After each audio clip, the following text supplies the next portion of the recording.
Agora são 9 horas e 2 minutos, já estamos aí no nosso horário. Capítulo 17, né, fala assim: um dos 7 anjos que tinha 7 taças, né, lembra lá, nós estamos ainda encerrando, né, lembrando que o último anjo, né, da 7ª taça, ele derramou a taça no ar, lembra disso? E do santuário saiu uma forte voz que vinha do trono dizendo: está feito. Isso lá no verso 17 do capítulo 16. Então agora no capítulo 17, versos 1, diz assim: um dos 7 anjos que tinha 7 taças aproximou-se e me disse. Então eu quero chamar muito a tua atenção agora, tá? Me disse: venha. Lembra que eu falo que sempre você tem que prestar atenção, se diz ouvir, veja, né? Então aqui agora fala: venha, eu te mostrarei o julgamento da grande prostituta que está sentado sobre muitas águas. Então agora, aquele último anjo da última taça sendo derramada, agora na visão de João, fala para João: João, eu preciso que você me acompanhe, venha, porque eu vou te mostrar agora algo muito interessante que vai acontecer lá nos últimos tempos. E é o quê? Eu mostrarei o julgamento da grande prostituta. E aqui a primeira palavra que eu quero que você pense é grande prostituta. De quem esse anjo está se referindo, ou a quem esse anjo está referindo, ou ao que esse anjo está referindo. Daí ela fala assim: essa grande prostituta está onde? Está sentada sobre muitas águas. Tá? Nós vamos ver logo à frente, se não me engano, versos 9, que essas muitas águas significam povos, nações, tá? Ou seja, ela tem uma influência sobre muitas nações, ou todas as nações da terra praticamente, tá? Com quem, olha só, essa prostituta, né? Com quem os reis da terra, os governos da terra, se prostituíram, né? E ela é prostituta, então óbvio foi com ela, tá? Os habitantes da terra se embriagaram com o vinho da sua prostituição. Então os reis se prostituíram com ela e os habitantes beberam do seu vinho, beberam daquilo que ela produziu, tá? Vai gravando isso no teu coração. Versos 3, daqui a pouco eu já digo o que é essa prostituta. Então o anjo me levou no espírito para o deserto, tá? Lembrando que era uma visão. Ali vi uma mulher montada numa besta vermelha, que estava coberta de nomes blasfemos e que tinha 7 cabeças e 7 chifres. Então eu diria para você, grife aí, que na minha não está grifado, nessa Bíblia que eu vou grifar, 7 cabeças e 7 chifres, ok? Que significam o quê? 7 cabeças e 7 chifres. Lembrando que, bom, ela vai se autoexplicar, então eu não vou antecipar aqui, eu vou continuar. Versos 4. A mulher estava vestida de azul e vermelho, tá? Algumas versões falam púrpura e vermelho. Lembrando, querido, que púrpura e vermelho são cores de realeza. Então essa mulher, essa prostituta, né, essa mulher vestida de púrpura e vermelho, ou azul e vermelho, tá? Ela estava misturada com a realeza, ok? Tá? E adornada de ouro, pedras preciosas, pérolas. Então está envolto a riquezas. Segurava um cálice de ouro cheio das coisas repugnantes e impureza da sua prostituição. Verso 5.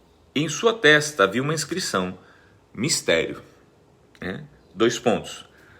Babilônia, a grande, a mãe das prostitutas e das práticas repugnantes da terra. Então, o que estava escrito sobre a testa desta mulher? Estava escrito Babilônia, dando o nome a ela, tá? Vírgula, a grande, dimensionando, né, o seu poder. A mãe das prostitutas, quer dizer que está no plural, prostitutas, quer dizer que ela é a mãe, que tem um monte de outras, como ela, são filhas, tá? Grava isso. E das práticas, agora fala das ações, das práticas repugnantes da terra, ou seja, ela promove o que a Bíblia chama de repugnante sobre a face da terra. Então, para nós é muito importante saber quem é essa mulher, quem é essa Babilônia, tá? Verso 6. E vi que a mulher estava embriagada com o sangue dos santos. Então, ela estava embriagada, quem se embriaga é quem bebe. Ela bebia o quê? O sangue dos santos. O sangue das testemunhas de Jesus. Opa, então ela se embriagou com o sangue dos testemunhas de Jesus, né? Se era o sangue, ou seja, de mártires, de pessoas que morreram. Então, uma das características dessa maldade dela, né? E aqui no verso 6, que ela então perseguiu, né? E matou, né? Testemunhas de Jesus. Quando a vi, fiquei muito admirado. O João estava falando. Verso 7. Então o anjo me disse: por que você está admirado? Eu lhe explicarei o mistério desta mulher e da besta sobre a qual ela está montada. Lembra que ela estava montada sobre uma besta. Que tem 7 cabeças e 10 chifres. 7 cabeças e 10 chifres. Tá? Quando 7 cabeças refere-se, né, a 7 poderios de influência, 7 reinos, tá? 7 impérios, tá? E 10 cabeças significa 10 poderes, ou 10 poderosos, ou 10 reis, né? 7 reinos, ou 7 impérios, né? Não vou dizer reino, mas império, vou usar esse termo, e 10 chifres, né? 10 reis, tá? Vai gravando isso, porque daqui a pouco vai fazer sentido. Versos 8, eu não estou antecipando nada, eu podia estar explicando um monte de coisa, é porque o próprio texto ele explica, e eu não quero perder então, né, o conteúdo do próprio texto. Versos 8, a Bíblia, ai Jesus, a besta que você viu era e já não é. Ou seja, tá falando, você viu uma besta, João, essa que você está vendo, ela era, ou seja, ela foi, está falando de passado, mas já não é. Ela não está sendo, ela não é agora, tá? Ela está para subir do abismo, ou seja, ela não está agora porque ela está, mas ela está para vir, ou seja, futuro, ela está para voltar, tá? E caminha para a perdição. Os habitantes da terra, cujos nomes não foram escritos no livro da vida desde a criação do mundo, ficarão admirados quando virem a besta, porque ela era, agora não é, e entretanto virá. Aqui, irmãos, né? É Deus e as suas linguagens figuradas para a gente entender, somente, ou melhor, somente para quem que ele quer que entenda, entenda. Né? Tem gente que ele não quer que entende, então não entende. Então eu vou tentar aqui traduzir para você. Tá? Ficarão admirados quando virem a besta, porque ela era, esta besta era, ou seja, ela foi, agora não é, não está sendo, porque ela está no abismo, e entretanto virá, mas o abismo vai ser solto e ela virá, né? Por isso que a gente viu lá no capítulo 3, a besta que sai da terra, do mar, tá? Eles vão ser soltos, né?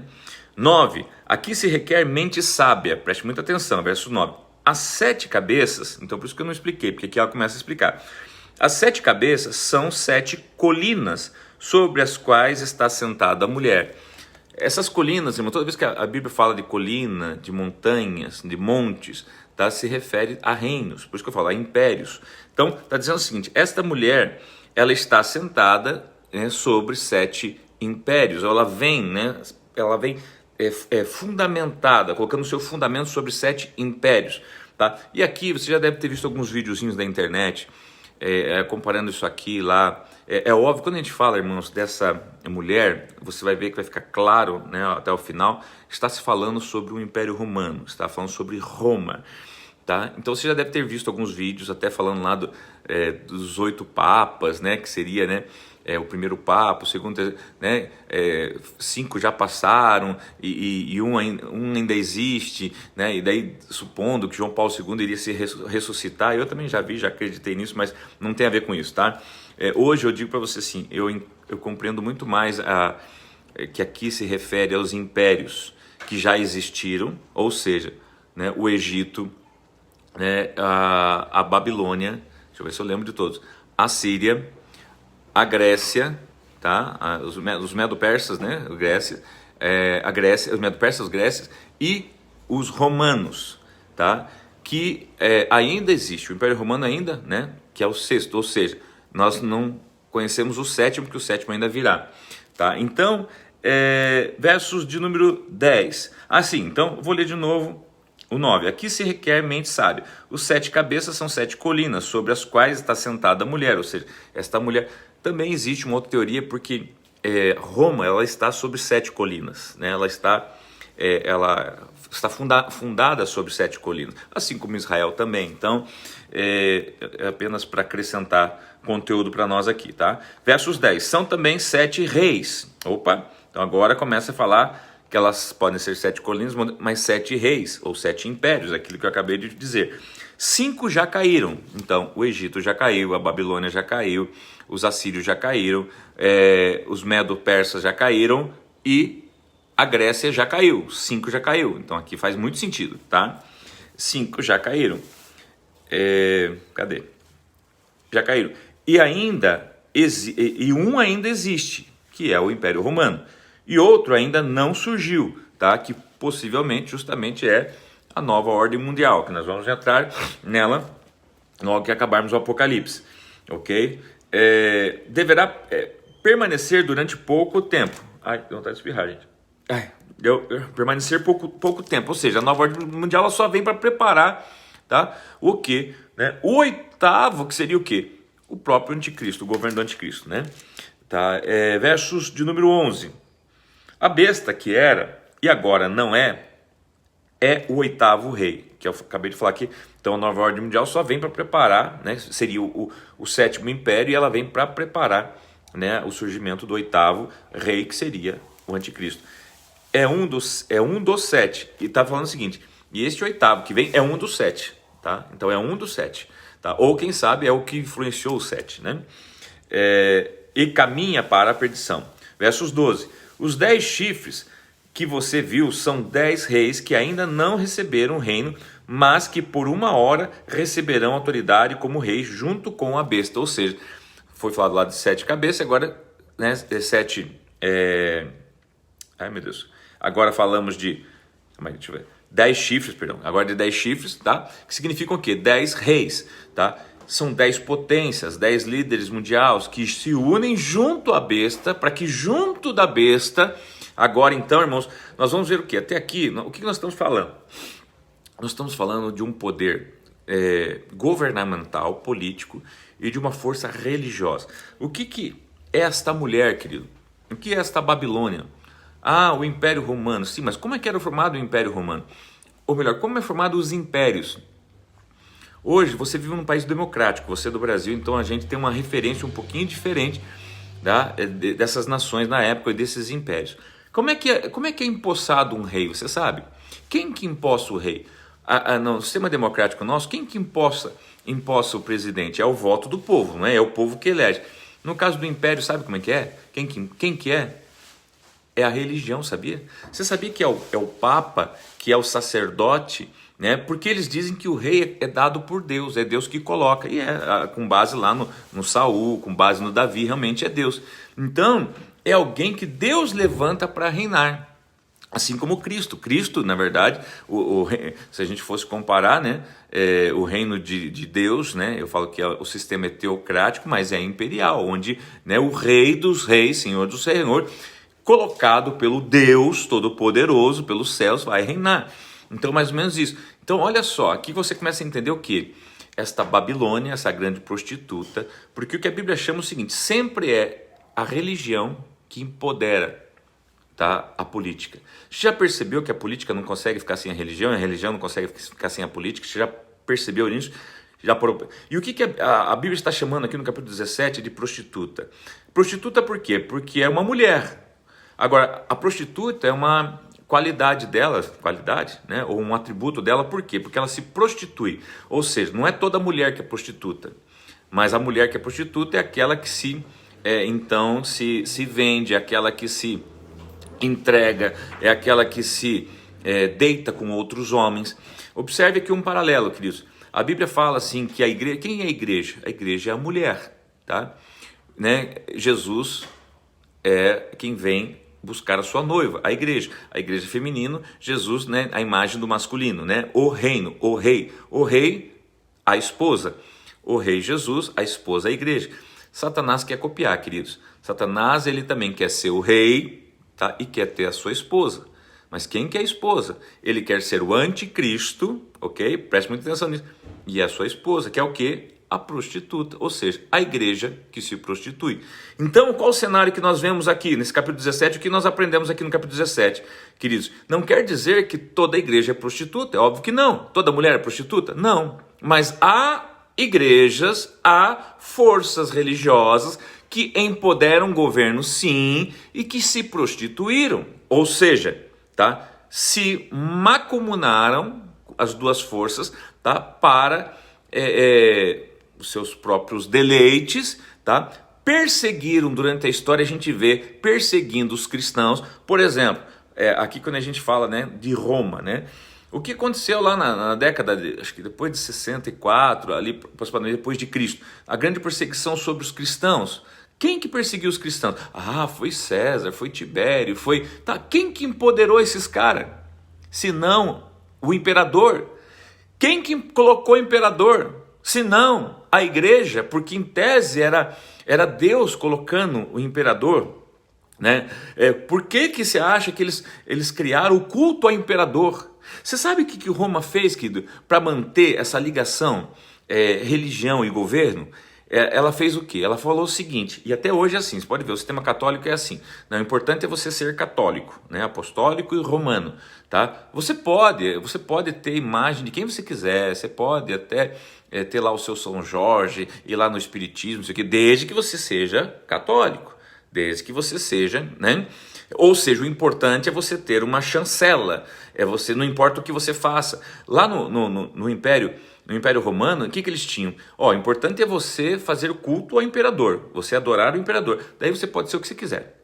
Você quer ser cristão, você quer seguir os seguidores de Jesus, você segue, você quer... Mas desde que você, tipo Nabucodonosor, primeiro você adora a imagem que eu fiz para mim, né? A minha imagem, né? Se prostra a ela. Depois você pode adorar quem você quiser. Tá? Daí Sadraque e Abdenego falou, não, negativo não, quem não fizer morre. Assim também foi na década de 70, né, com os mártires cristãos. Não, vocês não querem cultuar o imperador, então vocês vão para os coliseus, vocês vão para as estacas, vocês seriam enfiados. Irmão, sabe o que é uma estaca? E os caras te enfiar de baixo para cima, tá? Ou de cima para baixo, numa estaca, te serrar no meio. Cortar tua cabeça é fichinha, seria a parte fácil da coisa, né? Mas os flagelos, as coisas terríveis que fizeram, quem fez? Roma, os romanos, tá? Quem estava junto com eles nisso?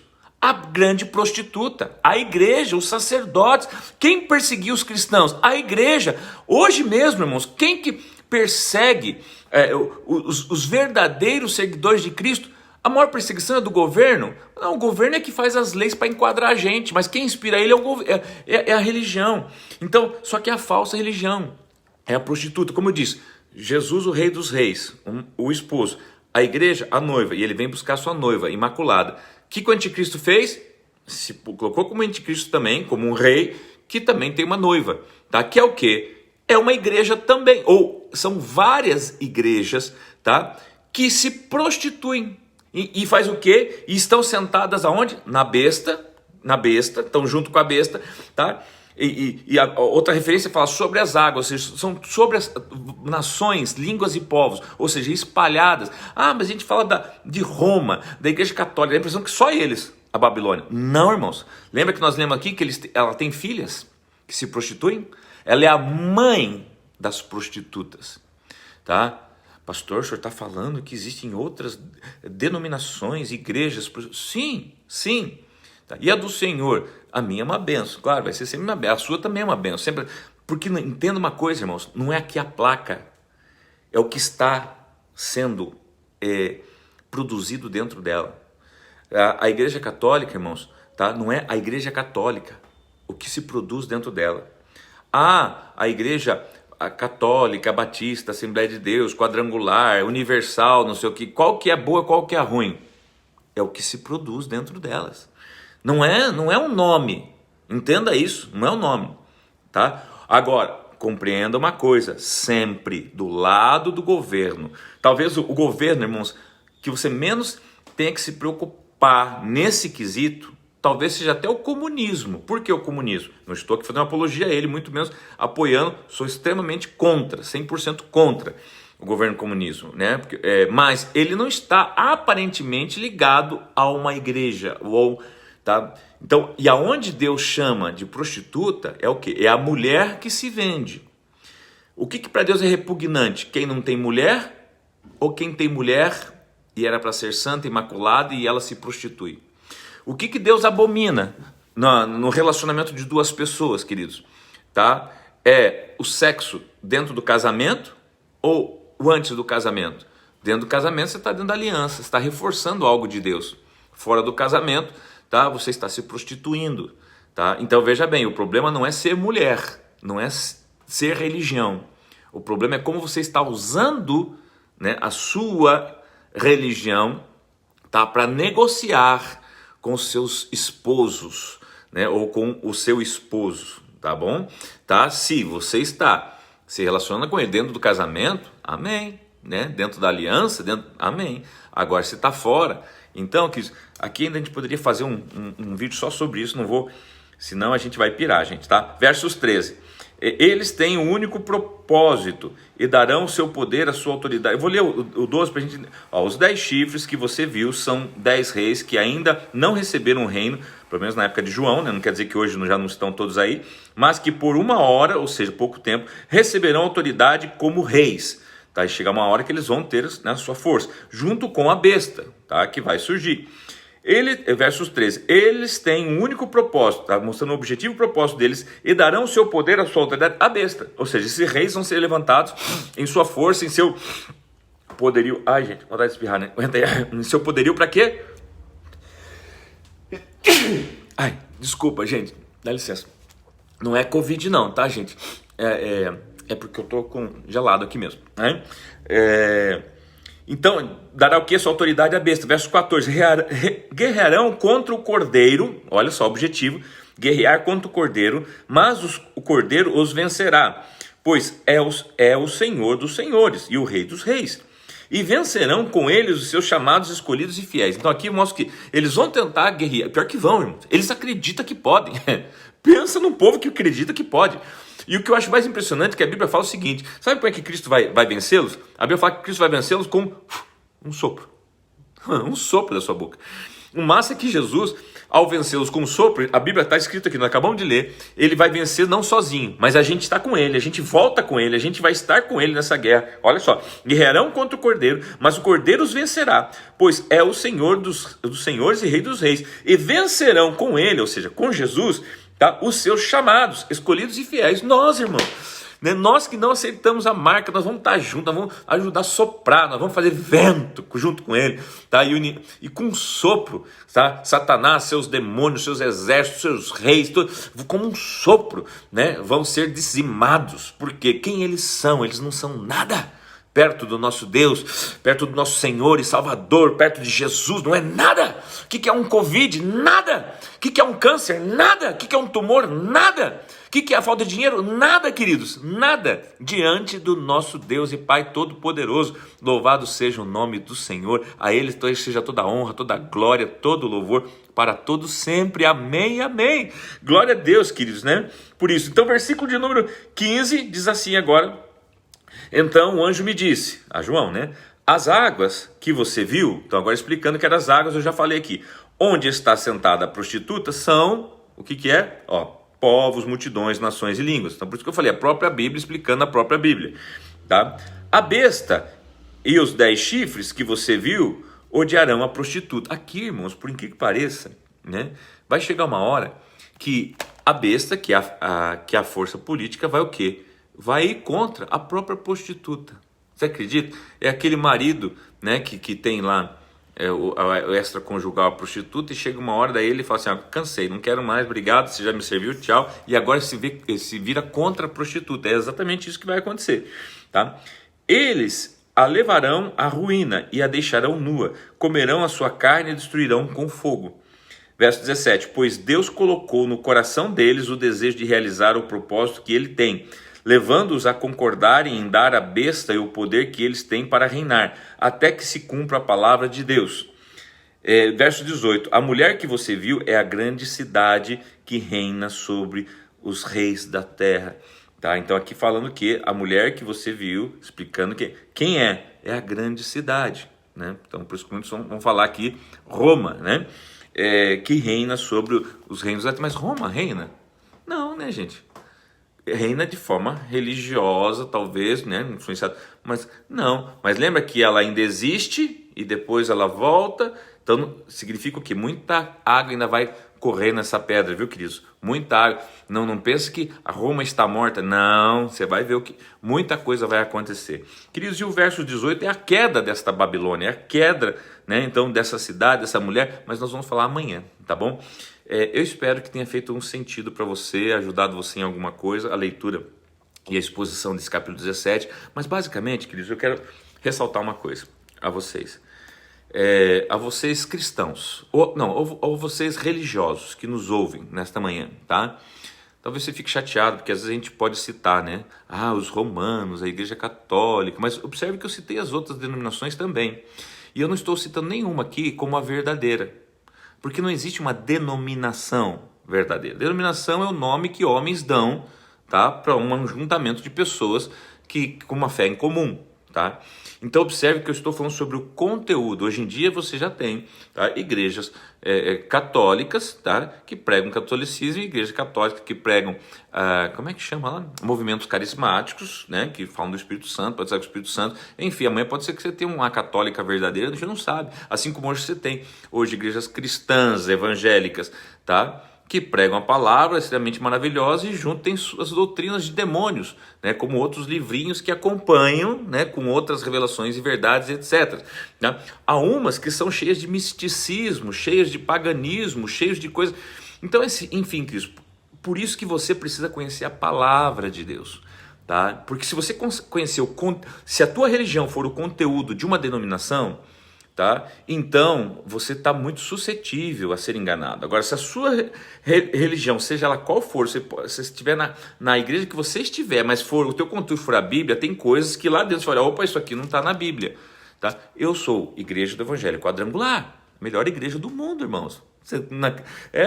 Mas por que você está falando isso, pastor? Porque é a tua, claro, porque é a minha. Tá? Agora, o que vai fazer dela ser a melhor igreja do mundo? Aquilo que é pregado dentro dela. Né, aquilo que é pregado dentro da minha igreja, aquilo que eu como pastor tenho liberado como alimento para os meus fiéis, tá? E se eu não estou liberando a palavra como ela é, se eu estou liberando outra coisa, o misticismo, que não seja a palavra, então não é a placa, né? O problema é a quadrangular? Não, o problema é quem? Sou eu, que sou o anjo e que estou, em vez de pregando a verdade, pregando mentira. Então compreenda isso para você nunca julgar uma denominação, nunca condenar uma denominação, tá? Elas existem como sobrenomes existem, tá? Agora, nela existe um rei, um anjo, tá? Que está ali para quê? Para promover o quê? A verdade. Queridos, então, aqui eu valorizo sim os homens e mulheres de Deus que promovem a verdade, seja a denominação que for. O homem e a mulher de Deus que promove a verdade merece o nosso respeito, merece a nossa oferta, merece a nossa gratidão. Em compensação, tá? Seja a placa que for, se o homem que está, né, à frente disso não está pregando a verdade, então não merece o respeito, não merece, né, a nossa oferta, não merece a nossa comunhão. Mas como saber disso? Eu preciso conhecer a verdade. Então o primeiro passo, pastor, mas eu estou até querendo sair da minha igreja porque eu não sei, eu estou assim, meu pastor... Não, queridos, quem te colocou aí foi Deus. Não coloque a culpa no teu pastor daquilo que é culpa tua. Se ele não está ensinando a Bíblia, mas ele pega a Bíblia, ele segura na mão, ele já está te dando uma referência. Quem não está lendo a Bíblia é você. Então para de jogar a culpa no teu pastor. Mas ele está fazendo um monte de coisa que eu não concordo. Não tem problema, tá? Tem um monte de coisa que ele faz e você nem sabe e é verdadeiro. Então aprenda as coisas boas que ele te ensina e as ruins você não precisa fazer, tá? Mas você tem que conhecer a palavra de Deus. Porque eu digo para você, que igreja vai estar perfeita? Que homem vai ser perfeito? Eu tenho meus erros também, eu já tive minhas falhas, eu já fiz coisas que eu me arrependo hoje, me envergonho hoje, só que hoje eu não faço mais, porque houve um crescimento, uma maturidade, né? Então, se você julga o livro pela capa, tá? Você vai cometer várias injustiças, tá? Então, existem uns ditados que dizem assim, você quer conhecer uma pessoa, como um saco de sal junto com essa pessoa, demora um tempão.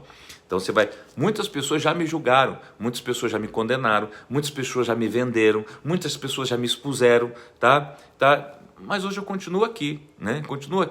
Continuo aprendendo, continuo amando essas pessoas, continuo ajudando se precisar de mim. Por quê? Tá? Porque eu tenho entendimento. Sempre foi assim? Não, tinha época que eu queria matar, tinha época que eu queria, né? Se eu pudesse eu fazia inquisição, né? Mas hoje não, por quê? É um novo tempo, é uma nova... o Espírito de Deus vai transformando a gente, tá bom? Deus abençoe cada um de vocês, querido, obrigado pela companhia, pelo abraço, pelo carinho.